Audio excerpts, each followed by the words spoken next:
Hi folks, tonight the Weinreporter is coming from the Elysee Hotel in Hamburg, and my guest is coming from California. It's Michael Silacci, the winemaker of the wine you see in front of us, the winemaker of Opus One. Welcome in Hamburg. Thank you very much. Cheers. And this sound comes from the 2001 vintage. That was your first Opus One. My very first Opus One. It's my baby. Your oldest my baby. oldest child. Your oldest child. Because we also tasted the youngest child, which is a 2007, on the market. It's just released last year. Just released, yes. On October 1st, 2010.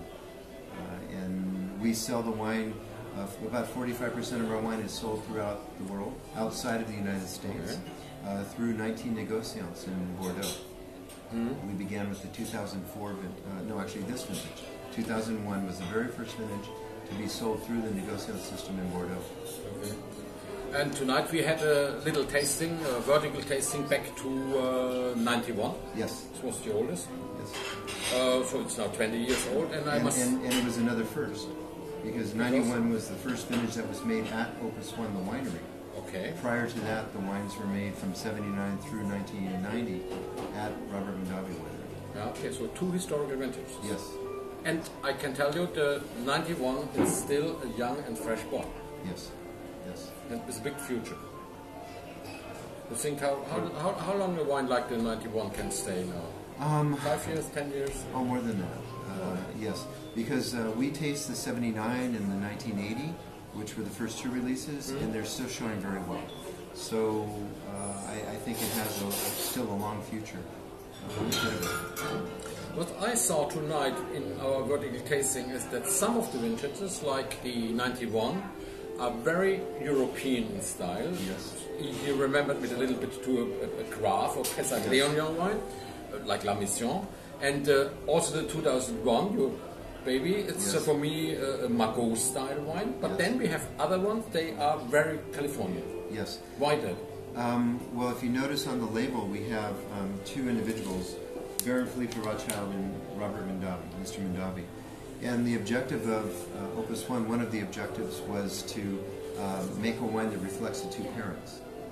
A little bit of, there should be in each vintage of Opus One, a little bit of Pauillac and a little bit of Hauteville. Sometimes it will be more leaning towards Pauillac, sometimes more towards Hauteville. So, but there is one thing that I find very interesting about making wine at Opus One. When we focus on the vineyard, we want the vines to express, to tell us where they come from. They happen to be planted in California. So we use French techniques, French mentality in the vineyard, and also in winemaking. So even though there's an expression of California from Oakville, there's a sense of texture, or an appearance of texture and mouthfeel that's very much European, because this is what we're interested in showing. Yeah, expression. But the two guys, they are looking for me a little bit like a Jekyll and Hyde. Sometimes this goes more to the Californian side, and sometimes this goes more to the French side. Well, they may be blue, but there's a lot of gray area.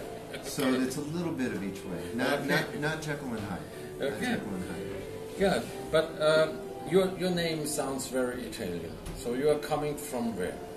Your family? My family came from Ticino in Switzerland.